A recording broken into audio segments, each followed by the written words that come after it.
తెలంగాణ అవతరించిన తర్వాత ఎంతో మంది పేదలు నూతన రేషన్ కార్డు కోసం ఆశగా వేచి చూసినా గత ప్రభుత్వం వారిని పట్టించుకోలేదు. కనీసం కొత్త కుటుంబ సభ్యుల పేర్లను కూడా రేషన్ కార్డులో జమ చేయలేదు.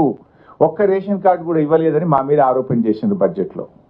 నేనేం ఛాలెంజింగ్ ద బట్టి విక్రమార్క. బీఆర్ఎస్ ప్రభుత్వం 6,47,479 రేషన్ కార్డులు ఇచ్చింది.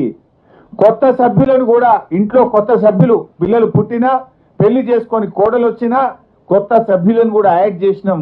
20,69,033 మంది కొత్త సభ్యులను రేషన్ కార్డులో బీఆర్ఎస్ ప్రభుత్వం ఇంక్లూడ్ చేసింది. This a document, official document. కానీ మీరేం చెప్పిన బడ్జెట్ సాక్షిగా ఒక కార్డియలే ఒక సభ్యుని కూడా యాడ్ చేయలేదని అబద్ధాలు. అంటే ఎలక్షన్లలో రాజకీయ ప్రసంగాలు చేసినట్టు బట్టి గారి బడ్జెట్ ప్రసంగం కూడా జరిగింది. పచ్చి అబద్ధాలు, పిచ్చి ఆరోపణలతోని బట్టి గారి ప్రసంగం ఈరోజు కొనసాగింది.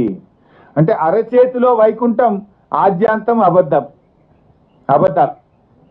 అరచేతిలో వైకుంఠం చూపించారు, ఆద్యాంతం వారి ప్రసంగం అంతా అబద్ధాలతో కొనసాగింది.